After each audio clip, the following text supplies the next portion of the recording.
tenemos las elecciones este domingo, ¿no es cierto? ¿Qué cosa elegimos? Presidente, ¿no es cierto? Nada más y nada menos que la máxima autoridad. Si tenemos aquí una pirámide, ¿no? Tenemos aquí la presidencia. En la China, lo único que se vota es tal vez. No, ni eso. El primer ministro está aquí abajo, senadores, diputados están aquí, otro tipo de autoridades como, no sé, viceministros y tal, están todos por aquí. En la China se elige solamente quién, o sea, ni siquiera es alcalde, sino qué tipo de política debería llevar el alcalde que es del partido, ¿ya? Entonces, es una democracia ni siquiera en pantalla, ¿ya? Es una democracia que funciona como una imagen de ustedes participan, ustedes votan, pero lo que vota la gente es, por ejemplo, ni siquiera son medidas de ámbito nacional, o sea, no es así, hay que cambiar el régimen de impuestos, o hay que pensar en otro tipo de política exterior, nada de eso. Lo único que van a elegir es qué sugerencias le van a dar a los alcaldes en el último rango. O sea, si yo vivo en un pueblo, ese pueblo va a tener un alcalde. Lo que la ciudadanía va a hacer, porque ni siquiera es la palabra ciudadanía, lo que la gente va a hacer es hacer una serie de sugerencias, ¿ya? Y por eso dicen, somos democráticos, ¿ya? En el fondo es una dictadura, ¿ya? Eso les hemos visto la clase pasada. Y ahora lo que yo les quiero mostrar es otro ejemplo más. Primero que nada vamos a ver un poco qué es la China, ¿ya? Cómo funciona la última etapa de los últimos años en la China, ¿ya? Y después yo les voy a mostrar el ejemplo de Japón, ¿ya? Para comparar cómo Japón ha pasado de ser una potencia de tercera, perdida arriba en el Asia, cerrada al mundo, cómo ha pasado a ser en unos 50 años, ahora mismo debe ser la cuarta potencia mundial, y llegó a ser la segunda potencia mundial, ¿ya? Japón siempre ha estado en los últimos años en lo más alto de la cúspide económica y política, ¿ya? Como un país que estaba en la época feudal se transforma en poco tiempo en una potencia mundial. Eso es lo que les voy a explicar ahora, ¿ya? Y cómo las reformas que se hacen son reformas de índole que tocan toda la sociedad, ¿ya? Este ejemplo que les quiero dar hoy es simplemente un soplo de vitalidad para que vean ustedes que no estamos condenados al fracaso, que nuestros problemas son muy difíciles, sí, y las posibilidades que tenemos son incluso más negras y tristes, pero que si existe cierto tipo de reformas, que si existe cierto tipo de entendimiento democrático, se pueden llegar a hacer grandes cosas, ¿ya? Ahora, esas reformas, ese entendimiento, cuesta mucho, sobre todo cuesta mucho tiempo, ¿ya?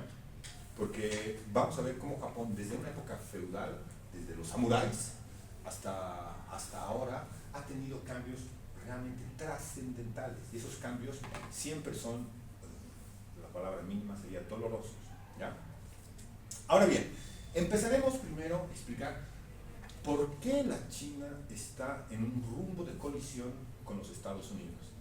¿Quién de ustedes, que somos muchos hoy, cree que Estados Unidos y China van a ir a una guerra?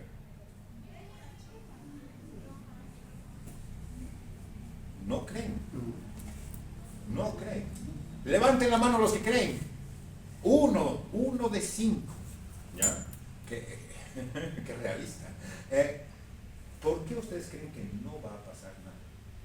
Porque las guerras cuestan dinero, primero. Ya. Segundo, de que no les conviene a las dos potencias en este momento meterse a una guerra porque se van a debilitar sus economías. Entonces, no les conviene. Ahora, todo es disuasión, simplemente. Yo tengo mis armas nucleares, yo también, aquí nos agarramos, pero hasta ahí no me llega. A ver, Ya para ser un poco más concretos en ese caso, Estados Unidos está, en cierto modo, así entre comillas, obligado a defender Taiwán. ¿Ya? Hay un pacto entre Taiwán y Estados Unidos. Una democracia defiende a otra democracia. China quiere recuperar Taiwán porque desde el principio de su constitución, desde el principio de sus ideales, la reunificación es una meta obligatoria. Sí o sí, la China tiene que ser una sola. Y no puedes dejar Taiwán libre. ¿Ya?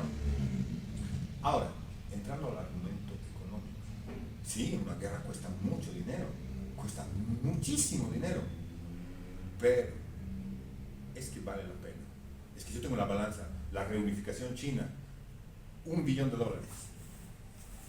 ¿No creen ustedes que no solo el dinero cuenta, y sobre todo en regímenes que no son democráticos, el dinero es una herramienta, no es un fin en sí mismo? ¿Ya? El dinero está para usarlo en lo que tú creas conveniente. En este caso, la reunificación de la China. Entonces, ¿cuál? No sé, a ver, un ejemplo. La marina china es más poderosa que la norteamericana. ¿Quién quiere levantar la mano a decir sí o no? ¿Eso es un sí, es un no? Sí. A ver, usted, señorita, ¿cree usted que el ejército norteamericano puede defender a Taiwán? Es una pregunta, si no tienen que saber la cantidad de barcos, no. Una respuesta así general. Yo creo que sí puede defenderlo, pero que sea efectivo su defensa lo dudo mucho, ya que hemos visto que Estados Unidos igual está a favor de Ucrania, pero no la ha defendido efectivamente, y también a favor de Israel. Entonces yo siento que Estados Unidos sí dice, defendemos las democracias de distintos países que nos piden las ayudas, pero efectivizarla no. Ya, señorita. Aquí para conocer son el 3 criterio. puntos.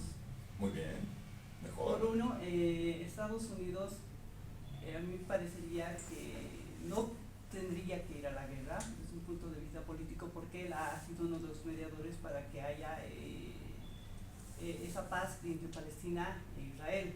Claro, casi Donald Trump llega a ser por el Nobel de la Paz, así ha estado, por eso. 2, Taiwán siempre ha querido su soberanía, Estado su soberanía.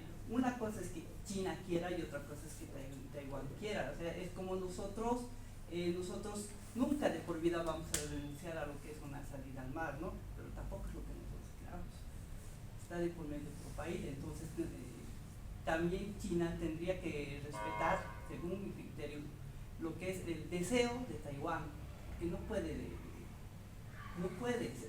No tienen que pensar ustedes como bolivianos. ¿Verdad? Es otro mundo, son otros intereses. Pero todo país tiene que respetar lo que es la soberanía de otro país. ¿Por qué? Es a nivel internacional. ¿Por qué? Se tiene que ¿Acaso respetar. Israel respetar la soberanía de alguien? Pero ¿Ha eso atacado Irán? Claro, sin problema. pero eso es un, ¿Ha atacado Qatar? pero eso sin es un problema. conflicto que lleva ya años de años, inclusive ya creo que lleva milenios, ¿no? Pero lo de China y Taiwán No, son cosas. O sea, sí, hay muchos Hay muchas eventos, diferencias. pero cuando Israel empieza a atacar Hamas, por ejemplo, o empieza a invadir Palestina, no solamente hace eso, sino que ataca Irán directamente, y ha destruido un edificio entero en Qatar, que son naciones soberanas que Pero mucho en el conflicto. dentro de ese conflicto hay varios conflictos, no Sí, solamente sí, políticos. No vamos a religiosos. entrar en ese conflicto, es Claro, un conflicto bastante pero complicado. sí, ¿Ya? es mucho más amplio. Señor, diga usted. Yo quisiera hacer una puntualización que es bien importante. A ver. Primero, Estados Unidos ya sabemos cómo pelea, porque ha estado en batalla. China no ha estado en batalla. 40 años. No sabemos si realmente tiene la tecnología, no sabemos si realmente es capaz de hacer lo que dice que puede hacer. Hace poco ha sido el desfile militar. No, pero una cosa es el desfile, otra cosa es el combate. Hay que tener experiencia en la lucha, en el combate. Eso también, Es bien fundamental, porque si no tienes experiencia, ¿de qué sirve que tengas lo que tengas si no sabes ni utilizar? Porque el dato de la verdad de una guerra son las estrategias de guerra. Pero Entonces, ¿no cree usted que las estrategias... La China no es un país pequeño. La China ha tenido muchos... Es cierto que no ha tenido un gran conflicto armado en los últimos 40 años, pero ¿cómo quedó la guerra de Corea? La guerra de Corea en el fondo sigue abierta. Es un armisticio, no es un tratado de paz, es un armisticio. ¿Y quién logró que Corea del Norte se mantenga? Fueron los chinos. La guerra, no sé, la guerra de Vietnam, por ejemplo. ¿Quién insufló de armas, cañones, baterías, kalashnikovs a los norcoreanos? Los chinos. Los chinos tienen mucha estrategia, los chinos saben mucho de estrategia. Ahora, que en la guerra moderna estén un poco desfasados, no creo yo tampoco, porque participan con los cascos azules, participan en diferentes tipos de conflictos, ¿ya? Entonces, lo que yo les quiero mostrar hoy es una tendencia, ¿ya? Es una tendencia que va desde la no injerencia, cuando la China empieza a surgir, a la posición actual, cuando la China ya es una gran potencia y decide tomar otro rumbo. Si ven ustedes aquí, en la fotocopia que les he traído, la parte de arriba la vamos a ver en un segundo, pero el caso chino, en la parte de abajo, ahí les he puesto 2 puntos. El primer punto es la política del ascenso pacífico chino. Esa política del ascenso pacífico ha sido con el presidente anterior a Xi Jinping, ¿ya? Hu Jintao. Y ese presidente dijo, no, la China no tiene que, así en términos claros, no tiene que meter miedo a ninguno de sus vecinos ni a ningún otro país mundial. La China es un país de paz y en esa paz nosotros progresamos para beneficio de todos. Esa era la política, ¿ya? Ese es el eslogan, ¿ya?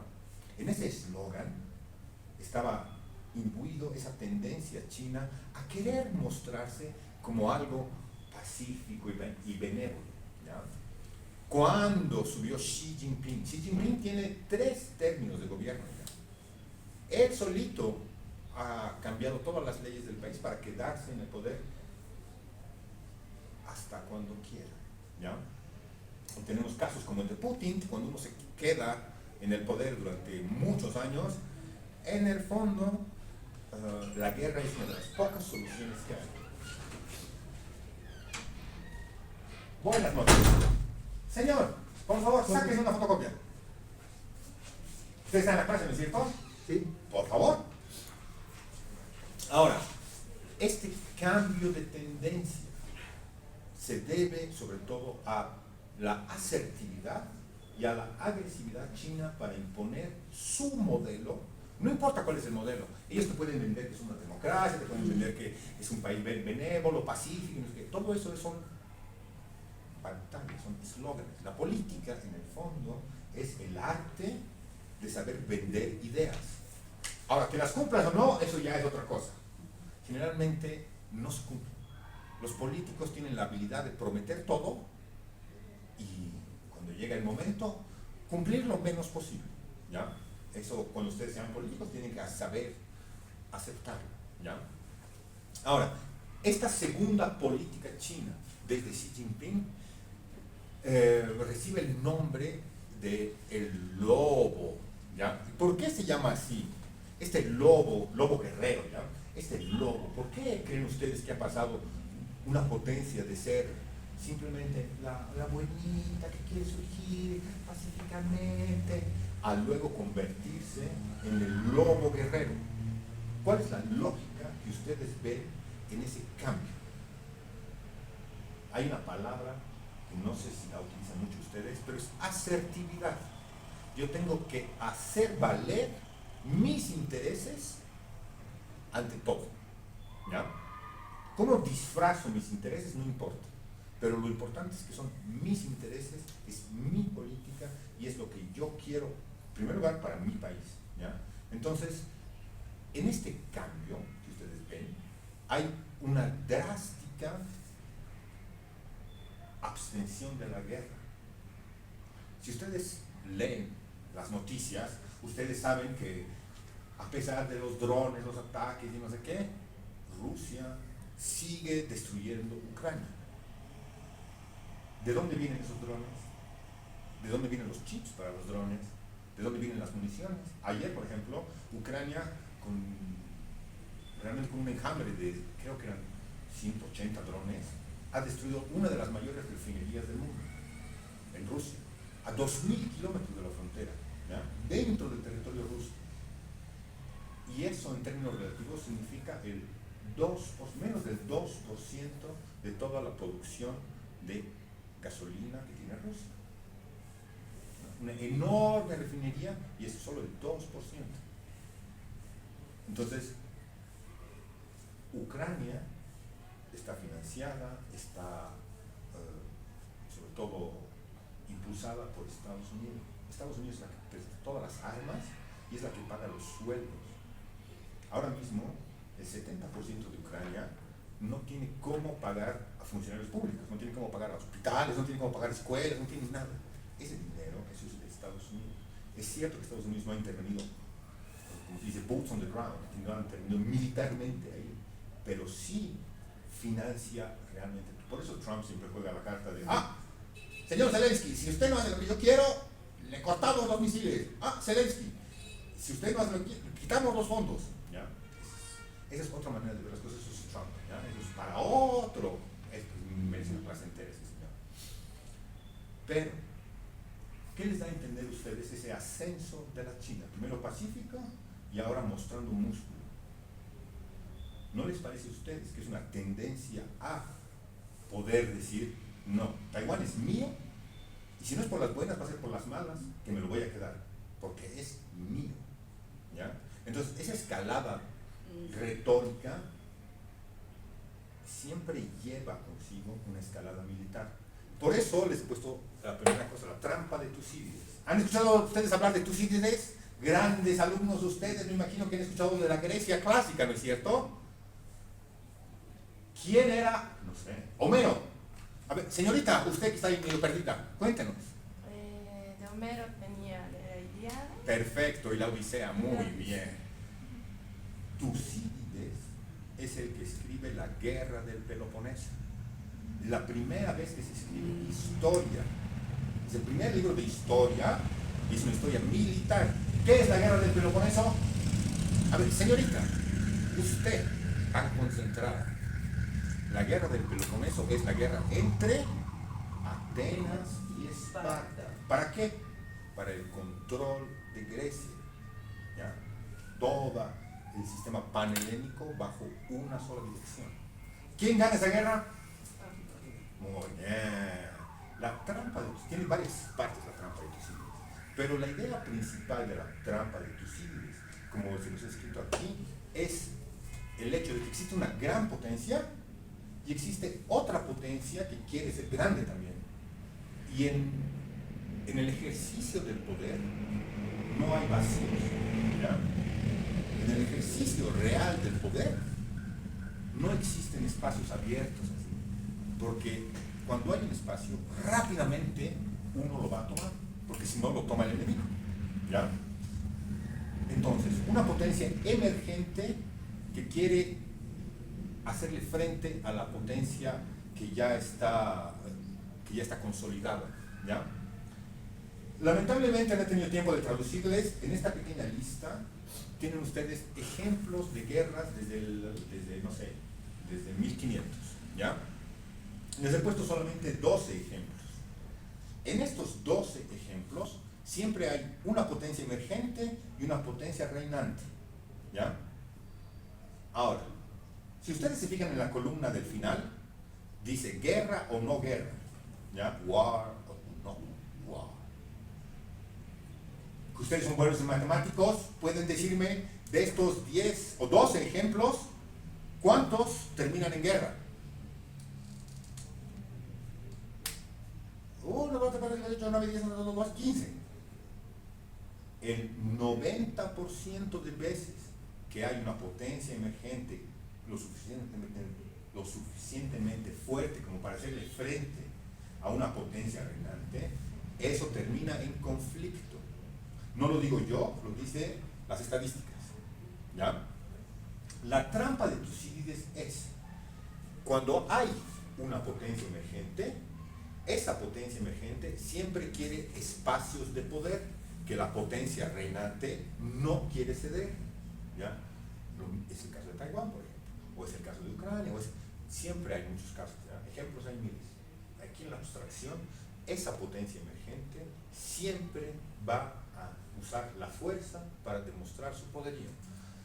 Entre todos los ejemplos que les he puesto aquí, les voy a comentar ¿cuál es este? El 9, ¿ya? Que es, en el mapa de Asia existe siempre la China, ¿ya? Y en el norte de la China, ¿qué enorme país hay que a ustedes les gusta mucho? Rusia, ¿ya? En el siglo XIX es la expansión Rusia al este. ¿Han escuchado ustedes hablar del Transiberiano? ¿Nunca han escuchado ese nombre? Ya, digamos que Rusia, no vamos a decir, ¿ya? Entonces, en esta trampa de Tucídides, siempre los imperios se encuentran. Y cuando se encuentran los imperios, según las estadísticas, el 80-90% de los casos termina en conflicto, ¿ya? Yo les voy a hablar del caso 9, ¿ya? Que es simplemente cuando Japón se expande contra lo que son los rusos y los chinos, ¿ya? Ese pequeño país Japón. Ahora bien, en el caso chino, les estoy demostrando que la política, sobre todo la política internacional, está cambiando de un tono amable, términos como el ascenso pacífico, todos esos términos políticos están mutando hacia el lobo guerrero, ¿ya? Simplemente en el lenguaje ustedes pueden entender que ahí hay un cambio muy drástico, donde primero nos hacemos a los buenitos, somos pacíficos, vamos a salir pacíficos, no queremos problemas con nadie, no nos metemos en conflictos. A la política actual es el lobo guerrero. ¿Okay? Por favor, la última frase de la primera hoja, ¿quién quiere leer? Sobre todo desde el último punto. El lema de esta película, que hay una película que es El Lobo Guerrero, que yo les recomiendo que la vean. ¿A quién de ustedes les gusta Rambo? No mucho, la verdad, no sé, ¿no? Pero ¿qué describe Rambo? Rambo describe el espíritu norteamericano. Es el espíritu individualista, es el espíritu de seguir el bien y construir una identidad a partir, cueste lo que cueste, de ideales nobles, ¿ya? Rambo destruye todo un ejército para salvar no sé a qué cosa, una chica, lo que sea, ¿ya? Pero es la idea en general. Esta película, El Lobo Guerrero, es la versión china de cuáles son los ideales, ¿ya? Y la última frase dice así: aunque estén lejos, cualquiera que se oponga a China, pagará, ¿ya? Ese es el motto, ese es el eslogan de la nueva China, mucho más asertiva, ¿ya? Esa es una palabra que van a tener que usar, asertivo. ¿Qué es ser asertivo? ¿Nunca han escuchado esa palabra? Por ejemplo, señorita, usted tan concentrada, ¿tiene usted novio? Sí. Sí. ¿Cuánto tiempo le tardó a él decirle a usted que quería ser su novio? Primero cafecito, luego una cenita, luego una declaración, no sé qué, no sé cuántos. El tiempo que uno tarda en hacer una cosa, eso es la asertividad, ¿ya? Porque el mismo chico depende de su propia política y su propia diplomacia interna, va a ser más o menos asertivo, va a tardar más o menos tiempo en hacerlo, ¿ya? El fin es uno solo, pero ¿cómo llego yo a ese fin? Eso es la asertividad. Porque, ¡ja! ¿Quieres ser mi novia? Listo, has resuelto el mismo problema en menos tiempo. Ahora, ¿cómo se lo toma ella? ¿Cómo responde ella? Eso ya es pues otra cosa, ¿ya? Muy bien, esa es la asertividad. Ahora, para ver este caso, tenemos que ver el caso de Japón. ¿Por qué les he puesto el caso de Japón? porque Japón representa, para mí sobre todo, un ejemplo a seguir. En 1850, Japón seguía en una época feudal. ¿Han escuchado ustedes hablar de los samuráis? ¿Cuál es la característica de los samuráis? Además de tener espadas. La característica de los samuráis es, ellos son nobles. Ellos no trabajan la tierra, ellos no trabajan para el Estado, ellos se dedican a pelear porque es lo más noble que hay. ¿Ya? Ese tipo de comportamiento es el mismo comportamiento de la Europa del 1200, 1300, del 800. ¿Ya? Las cruzadas representan en cierto modo esa visión de la gente guerrera que tiene unos ideales que van más allá de reivindicaciones nacionales. Si ustedes se molestan en ver quiénes eran, no sé, los caballeros de la orden teutónica, por ejemplo, ustedes van a ver que no todos pertenecen a la orden teutónica. Es gente noble que ha decidido combatir por la fe. Y no importa en qué parte estén, todos pelean por una misma causa. El shogunato, los samuráis, en una pirámide social de aquella época, en 1850, tenemos al emperador. ¿Ya? El emperador no ejerce poder directamente, porque el país está dividido en diferentes regiones, en diferentes feudos. Cada uno de esos feudos está dirigido por lo que ellos llaman un daimyo, ¿ya? Un gran señor. Y ese gran señor, para hacerle la guerra a los demás, Japón en esa época estaba dividida por lo menos en 5, ¿ya? Esos grandes señores se hacían la guerra entre ellos. El emperador estaba por encima, pero el emperador no cuenta. El emperador solo está de figura, ¿ya? Entonces, el daimyo, no sé, Oda Nobunaga, por ejemplo, o hay gente muy importante ahí, Oda Nobunaga, Takeshi. ¿Han escuchado hablar de esos nombres? No importa, ya, no importa. Esos son los grandes señores feudales. Esos señores feudales tienen como ejército a los samuráis. El término samurái es soldado, ¿ya? Son los soldados de los señores, ¿ya? Ahora, cuando no les pagas a esos soldados hacen lo que quieren y se cobran como quieren. Lo mismo pasaba en la Europa feudal, ¿ya? Entonces, lo que pasa es que en 1850 Japón está cerrado al mundo. No quiere saber nada de los extranjeros, de los occidentales, no quiere saber nada. Cierra sus puertos y no permite que nadie entre. Salvo, claro está, como siempre, con alguna excepción. En este caso, los holandeses. A los holandeses les dan una pequeña isla perdida para que hagan comercio con Japón, ¿ya? Pero ingleses, prohibidos. Franceses, ¿qué pensamos de los franceses? Fuera. Los españoles de aquella época, fuera también, ¿ya? Pero 1850 también es la época de la revolución industrial. Es la época donde se empiezan a construir los grandes ferrocarriles, es la época donde empiezan a salir los primeros barcos a vapor, ¿ya? Es la primera vez que el mundo empieza a ser más globalizado, ¿ya? ¿Qué potencia emergente hay en 1850 en el mundo entero que es capaz de atacar no importa donde sea? La Gran Bretaña, ¿no es cierto? ¿Y quién es el segundo después de la Gran Bretaña? Estados Unidos. Ya es una gran potencia. Y hay, por ejemplo, la primera vez que un barco acorazado con placas de metal, sin velas, con motores de carbón, que era una novedad en aquella época, se abre paso a cañonazos, claro está, se abre paso para imponer al Japón comercio, para imponerle sus condiciones. Ese tipo de política se daba en toda el Asia, ¿ya?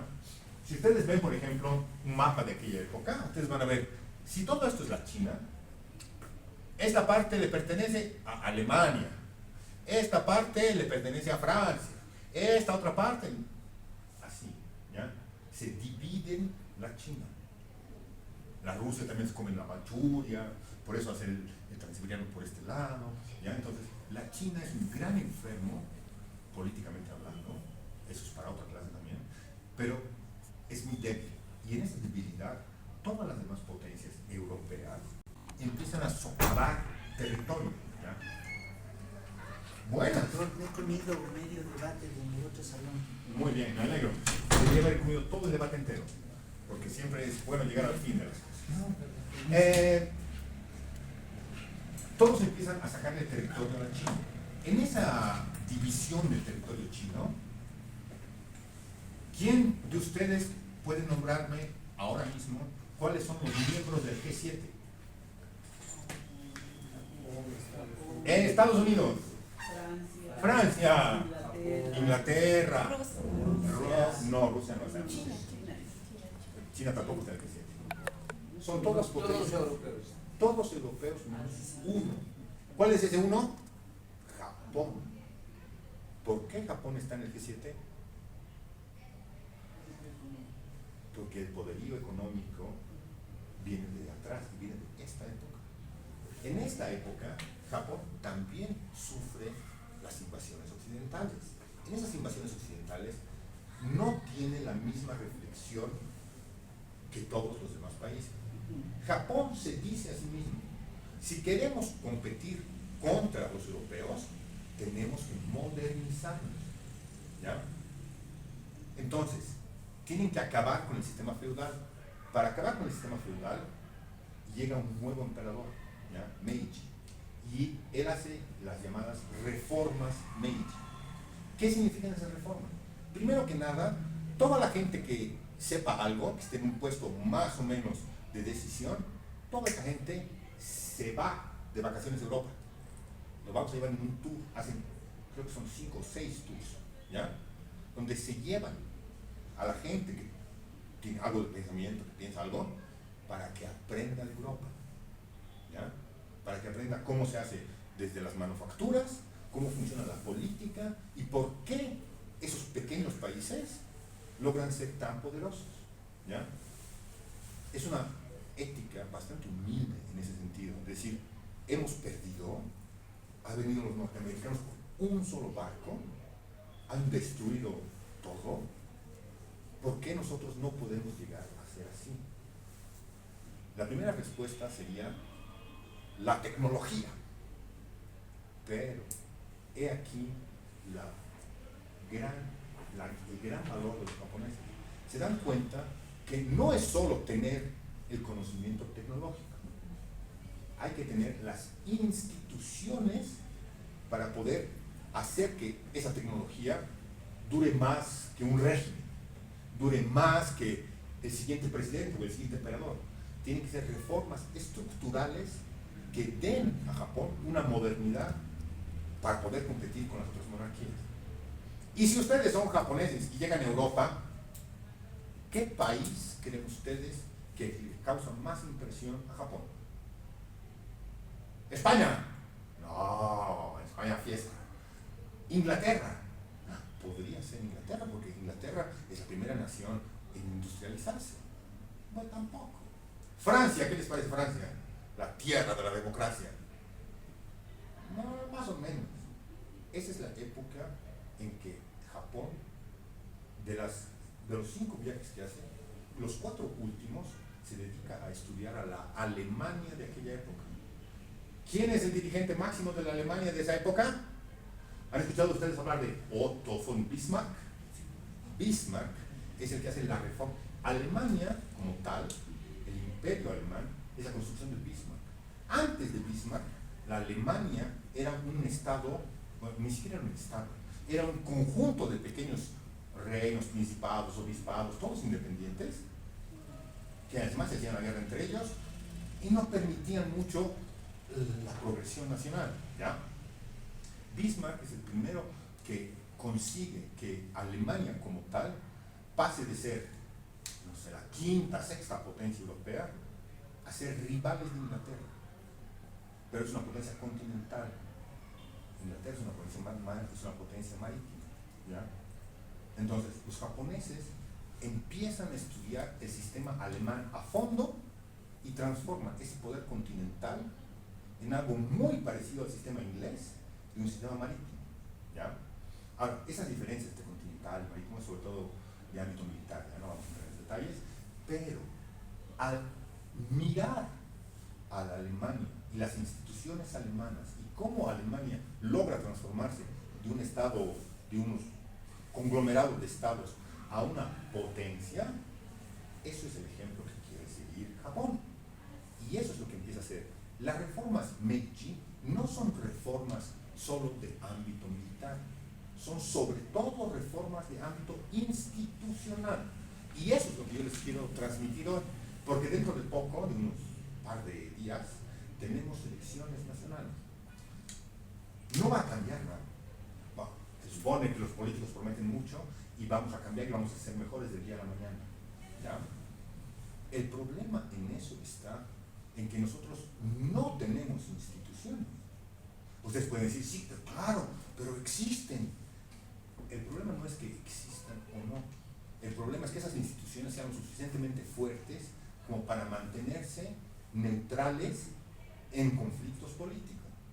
Como por ejemplo, que el Tribunal Supremo de Justicia, ¿es acaso independiente? No. ¿Por qué no? ¿Responde a qué o a quién? El Ejecutivo. Responde al Poder Ejecutivo de turno, teniendo en cuenta que es otro poder del Estado, ¿no es cierto? El poder. Entonces, en esos problemas es donde nosotros no logramos encajar. Una hojita, por favor. Donde nosotros no logramos encajar eso. Ese progreso, porque el progreso no es un progreso solo político. Si no hay institucionalidad, todo lo demás sirve al gobierno de turno. Entonces, la famosa frase de Evo aquí sale a luz: yo hago lo que quiero y luego los abogados arreglan. Quien se arregla, pero yo hago lo que quiero. Eso significa que no hay nadie por encima de